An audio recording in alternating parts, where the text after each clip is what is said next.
Morning, everybody. Welcome to the Richmond Gooners podcast. We are wrapping up the FA Cup fourth round tie with Southampton here on the bright and early Saturday, January the 23rd morning. We are at Gus's Bar and Grill post-match. Shout out to Gus's. Shout out to Gus's. I am Ryan. That you heard was just Joey. We are doing a two-man show today to wrap up what was, unfortunately, an overall underwhelming situation. But I think underwhelming is being nice. Underwhelming is being nice. But yeah, so, it was fourth round FA Cup away at Southampton. We expect to be here. We expected to play a little better than we did. But, this is the first of two matches in the span of, 3 days with Southampton. You got to figure we're leaving something in the tank for them. But sure. We're kind of expecting a little more than we got. So I don't know if we would have beaten Shrewsbury Town with that display that we put out today. You're probably not wrong about that. It really was. It was a sleepy start. The first, 9 or 10 minutes. I mean, everyone just kind of running around, kicking it, not really doing much. Yeah. My first thought was, hey, it's 7:15 in the morning here, but y'all, it's noon. Like, you should be awake. Yeah, you should be awake and you should be alert and trying to look like footballers. Yeah, and for it just felt like everybody kind of came out and was just going through the motions a little bit, and that was disappointing to see after a pretty good run of form that we've had for the last 4 or 5 weeks. I agree. But you hate to harp on the same stuff, but right from the get-go, you look at the lineup, and I understand that we are, like I said, playing the same team twice in 3 days. Mm-hmm. It's a short turnaround. You want to save some stuff for the league, but realistically, knowing what we are this year, I would have thought we put a stronger lineup out for the FA Cup. I agree. I think that, we always talk amongst ourselves about how important the FA Cup is, whether it's important or not. There's some debates, but I think that when Arsenal as a club are inextricably linked to this contest, when you've won it more than any other club and you have a manager or one of your past managers has won it more than any other manager, it's clear that in our history, this competition has been important to our club, and I believe that it's still important. It was this competition that ended our trophy drought, our 10-year trophy drought in 2014, and I'm a fan of it. And some people may not be. Some people may just look at it as kind of a nothing cup. It's the oldest cup competition in the world. I still believe in the magic of the cup, so I really would like to see us try harder and try doing different things than we did today to try to win it, or to at least try to progress within the competition. And I just don't think we got that today. So overall, I'm just disappointed with. It didn't look like we were up for it, and that's disappointing because I think the FA Cup means something, and you should always be up for it. Yeah, and and I totally agree. We talked about this last time we did this, and obviously the goal is to win the league. The goal is to win the Champions League, but the FA Cup is not nothing. Mm-hmm. And you look at a team like Tottenham that we make fun of for having no trophies. We got plenty of FA Cup trophies in the last few years. Yep.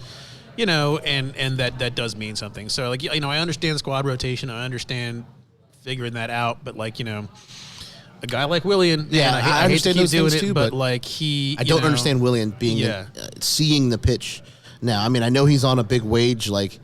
That's our fault. We should be prepared to basically waste at least a year of wages on him.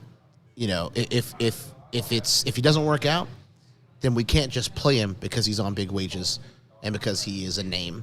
Yeah, and if it doesn't work out, if Saka or Martinelli or one of the kids, somebody, even if it's Reece Nelson, if they're doing better than him, that's the player that needs to play. I don't understand how Willian is seeing the pitch. He was useless yet again today. I believed in him because of his pedigree. I don't know if it's age. I don't know if he's just aging more rapidly than other players do, because every player, I think we'll find that every player ages a bit differently, right? So Messi and Ronaldo are aging. They're older than Willian, but they're still miles and miles and miles better because they were 1,000 times better to begin with. And also seems like they both take care of their bodies. They both really work hard on their on-the-ball skill and their general skill in the game. So, yes, everybody's going to age, and those two will eventually retire, but they're going to be able to play for longer because of the effort that they put into it. And it's just something that seems like Willian doesn't put in that effort. I think he's maybe just fine to collect the big check that we're giving him because he's on something like $200K a week, something like that. Collect a big check and just not really care about your performances. And to your point about, we're paying him so we play him, we're all here, most of us celebrating the end of the Mesut Ozil saga. Mm-hmm. But, there's a guy that we were paying $350 a week, and we were perfectly happy to let him sit and do nothing theoretically, whether you believe it or not, for purely football reasons. And if you say, like, look, this is a dude for football reasons, Willian, who's not getting it done. If you could justify sitting Ozil for that, why can we not put Willian on a rack somewhere and get him out of the way? Exactly. Like it seems like it's a double standard. I mean, yes, there was more money for Ozil, but that's an even bigger argument to sit Willian because he's costing you less. Exactly, and I think that I think is tantamount to it being not for footballing reasons why we said Ozil. Yeah, and that is possibly I think true. all the evidence points to. Yes, that's what we said. That's the official party line of the club. But I think anybody with half a brain cell is going to be like, there's something more to this. Yeah, and like if anything, to your point, the fact that we're playing Willian justifies that argument because, like, saying we're paying him, we got to play him, that kind of thing. So he's about as useful as a butthole right here. And if you can't see me, I'm pointing to my elbow. Yeah, for those of you not watching on News Channel 8, he is pointing at his elbow, which is not where you want he's about as useful as that. I mean, I think I saw one good thing on the pitch he did today, where he saved the ball from going, out of bounds on the byline and passed it back to, I think, Saka or Pepe, and I think that was like the one good thing that he did today. I think we ran a stat at halftime that Willian was playing in that whole position, in that sort of number 10 position, and he had completed 0 passes to the front 3. Yeah, I mean, the drop-off between Emile Smith-Rowe and Willian is like going over the edge of the Grand Canyon. It's huge. And, part of me says play ESR because he's a child and can handle it. But, I mean, you still got to, you don't want to wear anybody out. Right. We don't want another Jack Wilshere. Yeah. We burned Jack out even at 18. Yeah, 19. even before the injury issues. But, Willian is as Willian does. But let's kind of run down maybe some of, kind of like the action points. I mean, because, like, early Martinelli had a shot.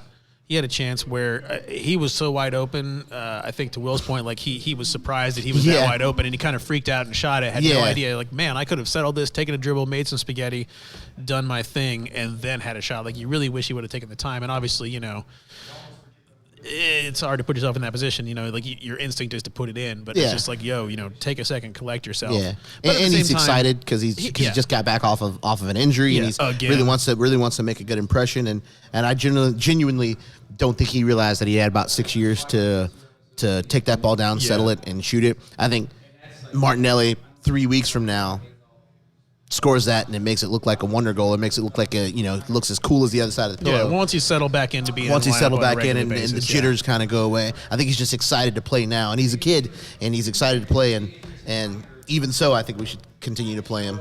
Oh, absolutely. And the funny thing is, like, as I said, that I thought about, like, how many times has our criticism of, like, an Alex Iwobi been like he gets the ball at his feet and just sits there and decides what to do. Like, I do like the impulse to just put it on net. Just shoot it. Yep. Because eventually, the more balls you get on frame, they're going to go in, and like that is going to benefit us more in the long run than someone that overthinks it. So like, I don't want to criticize too much for that. It was just kind of one of those, like, we all just went, oh man, if only. And like, to your point, I think of getting back in the swing of things. Yeah, match fitness. Yeah, he'll know or what match to do. sharpness rather.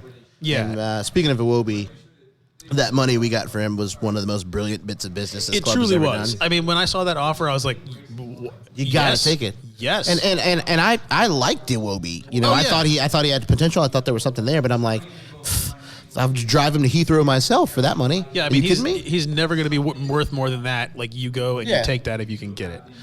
But yeah, so Martinelli was, for me, the most threatening presence on the pitch the entire time. I was shocked that he came off, but I mean, he is coming back off the injury, and they're trying to slow play it, so I get that. But I did think Saka was quite threatening when he came on. Saka was threatening when he came on, yes.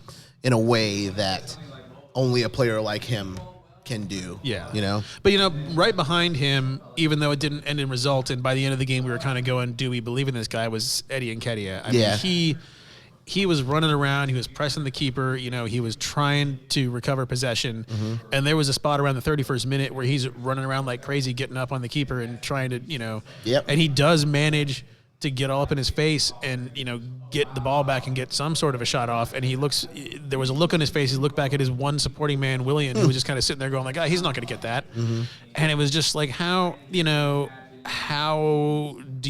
would you feel if you were the young guy trying to scrap and make it with the team, and the dude on the golden parachute contract is just standing around going, I'm sure he'll take care of that. Yeah, exactly.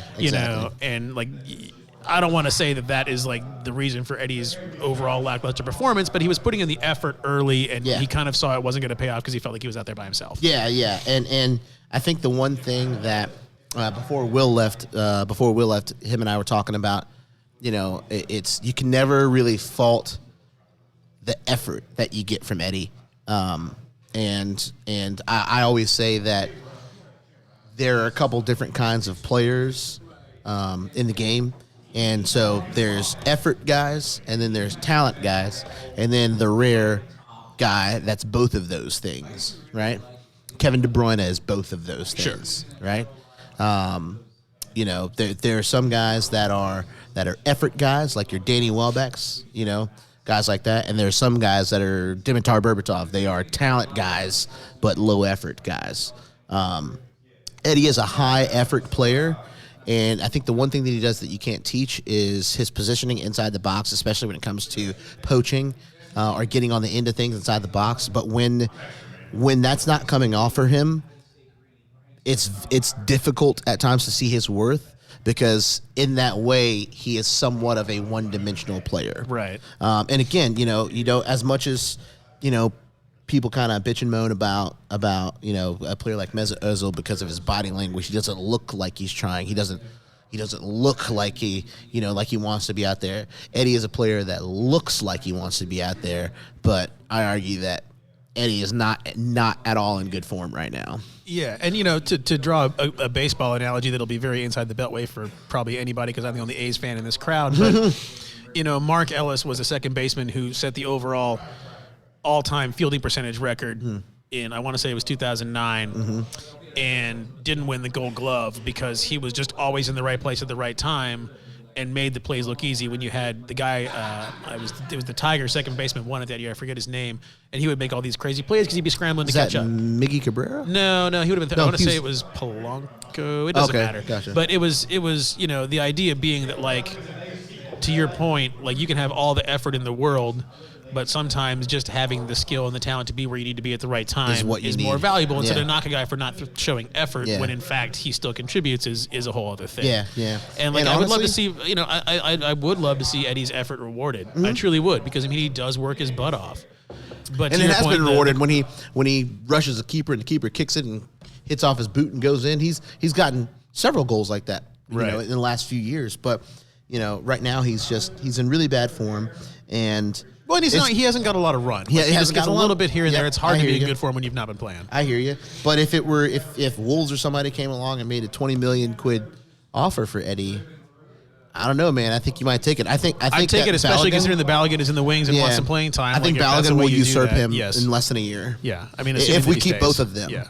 And if we get rid of Eddie, I think then Balogun comes in now. Yeah, I think that goes away to helping the cause for Balogun to commit to the club long term. Because his only argument has been, I'm not seeing the pitch. So I'm not seeing the pitch. If you eliminate some of the roadblocks to that, then I see no reason why he wouldn't stay. It's and he's only seen the pitch like 3 or 4 times, but he scored damn near every time. Yeah, no, we're all Twitter, Arsenal Twitter is always going like, bring him on, and then he brings on and something happens. So it's hard not to want to see that pay off. Yep. And given that. Because he can at this point he's going to be a free agent after this year, right? Yeah. So if we could keep him and sell Eddie and profit off of that, that feels like a win-win to me at this point. Yeah, I agree. Even if it's only like a 17 million offer. I don't dislike Eddie. No, I don't dislike Eddie. I liked Iwobi, and I was like, if we don't take that money, we're stupid. Right, and it's the same thing. It's like Eddie has value now. Someone will buy him, and if doing that will get us money that we can spend in this window or the next. And also allow us to keep Balogun, who has an upside that is yet immeasurable. Like, I don't see the downside to that. Yeah. Like, that seems like a no-brainer move to me. Now, a lot of that hinges on actual genuine interest in Eddie, but and he could start for a Premier League club. I'm not saying that he couldn't, but based on where our club is right now and based on his current form, and that we have a player in the wings that probably has a higher ceiling than Eddie, I think that that might be a move that's in the cards. And to your point, he could start for a Premier League club, but we aspire to be more than just a Premier League club. Right. I don't think he could, and Will said this to me earlier. He said, I just am not sure that Eddie is an Arsenal player. He said, I love his effort, I love his commitment, but I'm just not sure he's an Arsenal player. And that actually resonated with me because I feel like I'm a person that doesn't think about that maybe sometimes enough. And Will might have been right when he said that. And, you can love a guy, and you can love a guy and respect a guy and respect the way he plays and his commitment. But at the end of the day, you can still think that guy is maybe not good enough to play for your club. Yeah, I mean, you hate to admit it because, he's a Haaland guy. And he's an academy likable. guy. Yeah. He's a good dude, and everybody likes to play with him. But, to your point, like when Lacazette came on, you was like, I don't think these two have ever played together. Yeah. And, the fact that that's never happened, that kind of means something. Like, if you've got two guys that are up there supposed to be poaching goals, and we've never decided, I don't know, let's throw these guys out there. Like, there's got to be a reason why we've never done that. Right. And it could just be because, like, he's not quite there. Yeah. But, yeah, to get back to the little of the details, the first half, the goal, honestly, El Neni deserves an assist for that. Like that the fact that it started was on him. The finish was a fluke, though. It was one of those weird things. Yeah. Like, my first instinct was Leno should have had that, but then you see the deflection off right of Gabriel, his armpit, right under his armpit, and yeah. like you saw where his hand was, and you saw the deflection. You go, well, hell, if it hadn't gone off of Gabriel, then he his saved hand it. would have been right he there. He would have saved it. He was in perfect position. So it is just an unlucky thing, and as much as you want to assign blame for a thing, sometimes that happens. The thing is that, like, we as Arsenal should have been able to overcome that. But like I remember, I think I was talking to Tom about this. Orbinho had a stat. Someone asked him, how many points have Arsenal recovered from a losing position? And I don't remember the number, but it was, you can count them on one hand. Wow. In the last year and a half. Sure. And to Tom's point, under anybody but Wenger, we have not been a comeback team. Yeah, sure. Like, for whatever reason, we get down, and that's just kind of where we sit. And like, it's hard to, like, you're just not going to jump out to the lead every time. And so basically, sometimes you need to come back. You need to come if back. If you're going to be a top 4, top 6 club, yeah. You need to be able to as the pundits and commentators say in England, you need to be able to, or you need to have someone that is able to grab the game by the scruff of its neck and basically drag you back from the brink, drag you back in from behind. Right, and some of that, like, depending, if you're playing a Mourinho team, you're playing against 10 men behind the ball, and that's hard to do. But it's only sometimes a tactics thing. For me, it's mostly a mental thing. And that to me comes from coaching and from the attitudes you establish in training, and just the way the guys feel about each other. And like, you can just kind of feel when the goal goes in, there's a sense of deflation, and it's like, oh hell, we're behind. Yeah, what are we gonna do? And this wasn't our strongest 11, obviously. No, but you'd like to think that eventually under Arteta, and I hope Arteta is able to accomplish this, but you'd like to think that eventually under him, we will build a club culture that no matter who the 11 are out in the pitch, that if we get scored on, that happening will motivate those players as opposed to have them feeling dejected and have them saying, man, feeling down at the goal went in. It would be a really big paradigm shift for Arsenal, because that's one of the things that I've always noticed about our club, or not always, but in the last several years, even going back to Arsene Wenger's last few years, it's one of those things where if we get scored on, particularly early, and particularly if our opponent scores the first goal, it's just a lot of like abject, just heads down, just dejection, just. Well, and it'd be nice to build a culture where we get not encouraged by that, but where that kind of makes us bear down, get to grit and grind, and kind of really, really work to get it back. Yeah. So hopefully, it seems like that's kind of what he wants to do, is create that sort of culture. So well, hopefully, and I think it happens. young guys probably have that. I think so too. I don't think a Smith Rowe is going to be hanging his head after a goal's laid. No, He's Smith Rowe's going to say, now I'm going to create 2. Right. Exactly. And so like that. Like I said, I understand the need for squad rotation. It's a long season, sure, especially this year with the fixtures being compressed. But you have guys that are showing that they are ready and willing to compete day in and day out, and they're not seeing the pitch every game. Play those players. Like, you don't want to go Dusty Baker and blow out Kerry Wood's arm. Yeah. But barring a freak injury, you have to assume like ESR is going to be good to go twice a week for a while here. He should be seeing pitch time every game, even if you only give him 60 minutes. Yeah, and he should be seeing pitch with the form that he's in. You Right, know, and, like, his if you can last sub game off- wasn't great, but the preceding 4 or so games, excellent form. Well, like when he and when he and Martinelli are out there together, But technically, his name is Gabriel. his first name is Gabriel, but I don't want to be confusing because we got a defender whose last name we can't pronounce. Yeah. But Magalhães or something? something Brazilian. Yeah. What are you gonna do? It's Portuguese. No, but I mean, when ESR and Martinelli are out there together, we are just like everyone. You know, it's like that star player in the NBA that makes all his teammates better. Yep. You know, it's the reason that James Harden has never won anything. He doesn't make his teammates better. He's Correct. just a dude. Yeah. You know, whereas Steph Curry is out there, and what he does and the attention he demands, Right. and the way he plays Right. makes everybody better. Right. You know, and like, yes, full disclosure, I'm a Warriors fan. That's a homer argument, but you know, the point being That that is a like homer argument. some dudes. I figured you would argue about how important Draymond Green is to that No, team. see, Draymond- love him or hate him, Draymond Green to me is the Sergio Ramos of the Look, NBA. he is. You And love him if he's on your team, and if you he's, hate him if you're he's anybody not on your else. No, he team. is. You despise him. You do, and you know, it's funny. I saw it, just to digress for a moment. I saw a tweet today where like Steph was doing some like really hokey ass dance and warm ups, and someone was like, "This is why Draymond Green has to yell at everybody all the time. His teammates are a bunch of putzes." Yeah. But in any case, you know, like some dudes elevate their teammates, and some dudes are out there just to ball. Yeah. And we right now in the position we're in need guys who elevate their teammates, and that's what the young kids are doing. You know, whether it's a matter of their play is inspiring them, or just the fact that dudes are going, "Oh man, these kids are going to come take my job." Yeah.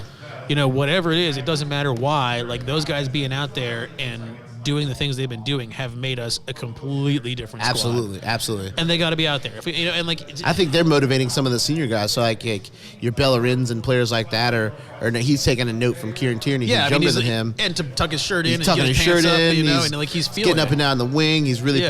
putting in a lot of effort. And I think generally our young players that is the culture that they have almost decided amongst themselves. Listen, we can't control what the senior guys do. We can only control what we do when we get in the game, and we're gonna go out there and go balls to the wall. And we're gonna if we lose, there's not going to be a thing more we could have done. Yeah, and and I the think they have irony that is- attitude, and I think that is the attitude of the future. It is. for our club. I just wish that some of the senior players would have that attitude now. Yeah, and like I think some of the senior players are going, you know, our talent and our reputation speaks for itself. Well, it doesn't anymore. No. You know, like, and the irony is like a Because guy, you know, Southampton comes in and they don't respect you. They don't respect that you're Arsenal. Yeah. They come in and they beat you. right, know? and like, you know, the funny thing is, you know, we're all sitting here when Willian got signed, and I was, you know, I was not a huge fan of it, but you know, you're willing to entertain anything because he was Chelsea's maybe best player last I year. thought it was pragmatic. I thought it was good. He's a good player. I believe in his pedigree.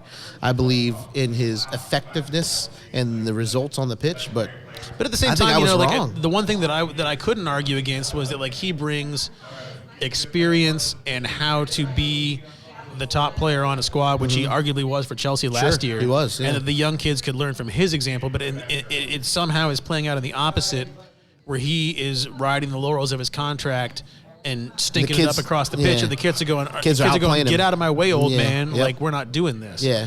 So, you know, you love to see it for the kids. You just would like to see him a little bit more. But, I agree.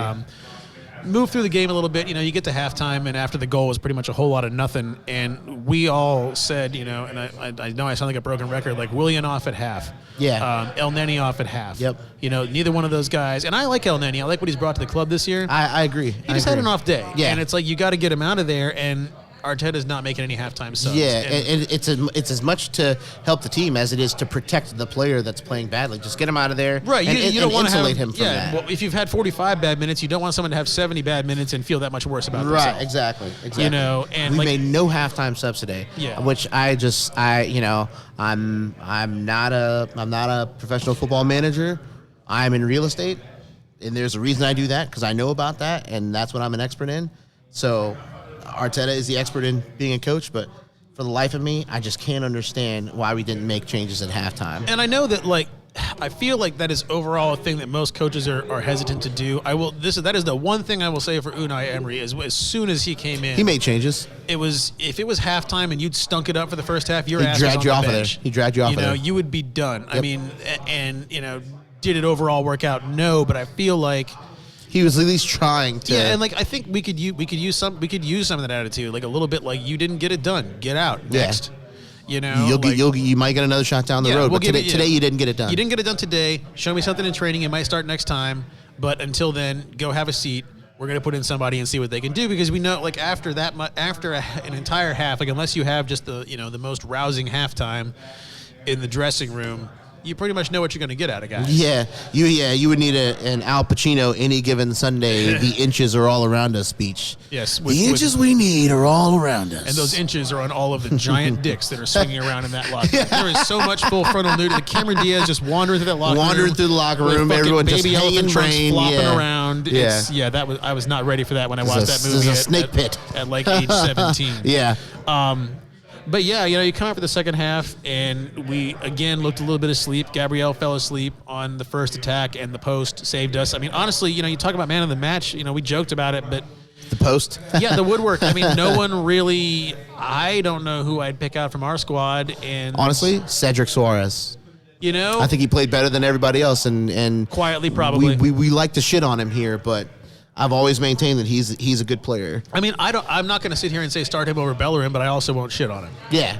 Like he's a little dude and he runs around and he scraps around. I thought he played better than anyone else on our side, probably by a considerable margin. Until Saka came on. When he came on, like he was he changed the best player. But for the 20 minutes he was in, he can't really do anything. But I think it says something that for 70 minutes, Cedric Suarez was our best player. Yeah, it wasn't our strongest 11, but we had some good players out there, so you don't expect Cedric to be your best player for that large of a chunk of the game. Yeah, and to that point of him coming on, of Saka coming on, the subs, Partey comes on for El Neni, everybody feels great about it. Mm-hmm. Saka comes on for Gabriel, like I understand that you're going to try to get an extra attacker on, and you go to the back three because they're probably not coming at you at this point anyway. But again, that leaves Willian out there just wasting space. And I would argue that you keep Gabriel on the off chance you get a corner or some sort of set piece opportunity. He's going to be more dangerous on that. And the benefit of having an extra, player going forward otherwise, when one of them is Willian, is probably not enough to justify taking him out. Correct, yeah.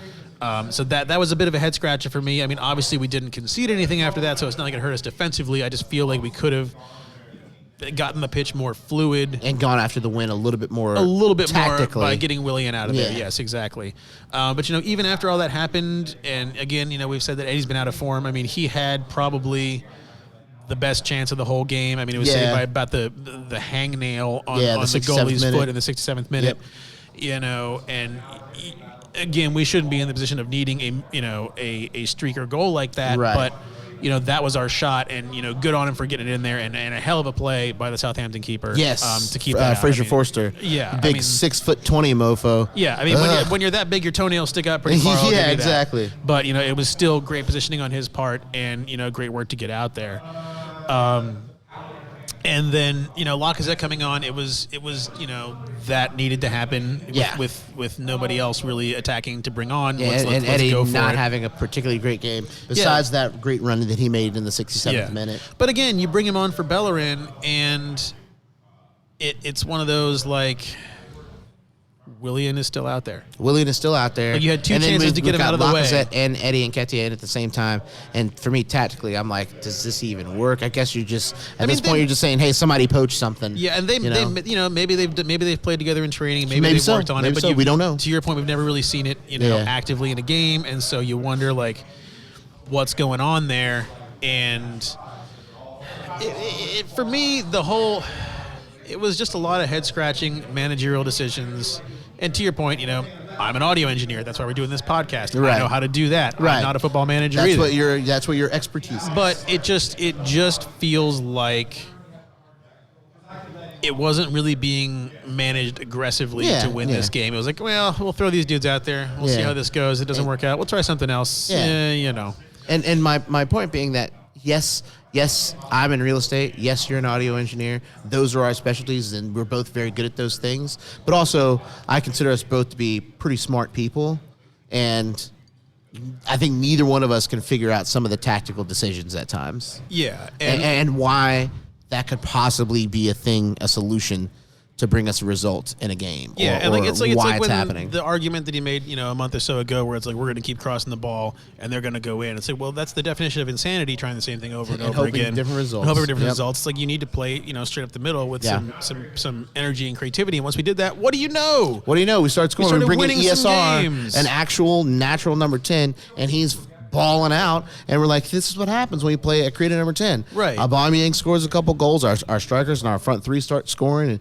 they start getting service. It's kind of uncanny when that happens. But hey, again, I'm not a football manager. No, I'm not saying that makes us experts. But unless it you also, count FIFA. Well, there you go. It doesn't make us experts, but it also did make us times in a row. right. Yeah, it made us right. And, it wasn't just us by any means. I mean, like the whole of Arsenal fandom is going, why are you still doing the same thing over and over again? So it's, I'm not an Arteta out guy. To your, you've said this many a times. We're not the project. Arteta's the project. Arteta, the players are not the project. Arteta is the project. And if I've said it once, I've said it 1,000 times. Exactly. I believe that to be the case with the club. And you have to have patience for it. We're not going to go Chelsea and fire Frank Lampard, which let's hope they don't, because hey, I like Chelsea being bad. Yeah, exactly. But I feel like we are going to give him time. And I do feel like the potential is there. It's just like it's odd because it started so well during the restart and winning the FA last year. Yeah. And this is what, his second transfer window? Yeah. His first January window? Yeah, first January window, because he came on in like February. And we all know that players come at a premium in January. In January, there's less business that's done than in the summer. But I do think he needs a few windows to get, because most of the players are Arsene Wenger signings or Unai Emery signings. Yeah. And or the club and board signings. Right. So I think he needs, a little while to get his squad in there. It took Klopp a few years. I'm not saying that Arteta is going to be Klopp, but it could happen. And I think based on his management pedigree, he was a smart player. We know that doesn't always equate to you being a smart smart manager or coach, but he was a smart player, and he learned under Pep Guardiola as far as management is concerned. And as it turns out, if you ask anybody in the Man City setup, he was a huge part of that coaching team. Well, and that's the thing, that's what I was kind of getting at, is like it felt early on like, all right, Arteta was the brains behind that operation. Because City kind of started to stumble a little bit, and we launched out of the gate like a rocket, and you go, all right, well, Mikel is our guy. Yeah. And for whatever reason, a little bit of that has fallen off, and that's growing pains, that's learning curve, whatever you want to call it. Yeah. I just think that we were. I personally was a little too high on it to begin with, but I will admit that I am guilty of getting too down on him probably now. Yeah. It feels like we're on, to your point, maybe we get another summer window under our belt and, get a lot, and we've started doing it. I made a joke about this in the Slack this week, but we are basically just putting dudes out on the doorstep and kicking them in the ass. We are flushing the squad right now. Yeah, I think it's going to be an even more aggressive culling in the summer. Yep. And you do that, and you bring in guys, maybe get Saliba back off alone and finally put him in the squad. But and you see what some of the younger some of dudes our are doing. 8,000 center backs. Right. Once you start to build the squad the way he maybe wants David Luiz, Chambers, Mustafi, of course. I think it's going to be. I think with our defensive areas, it's going to be.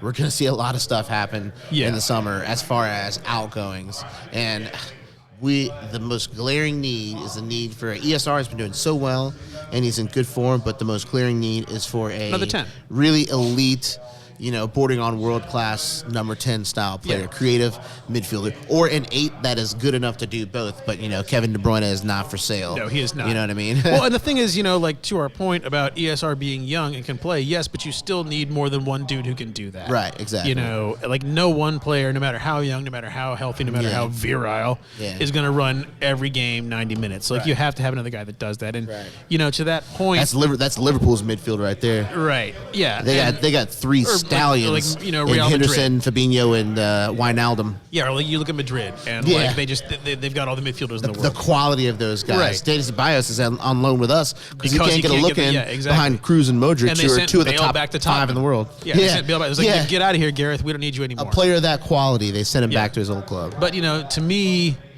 the thing that kind of sums up this game in a whole, and I forget at what minute this showed, but they showed the stat where Rob Holding led the team with 91 touches. That's not good. And it's not that's good, not man. what you want. That is not what you want. And, it speaks to who we fielded, how we played, how we came out, and the lack of inspiration in attacking areas. It all comes down to the 84th minute. Pepe gets a free kick that we all think, all right, well, we have something here. And The only thing that I can say is what the play-by-play guy said is that really is appalling. Appalling, yeah, yep.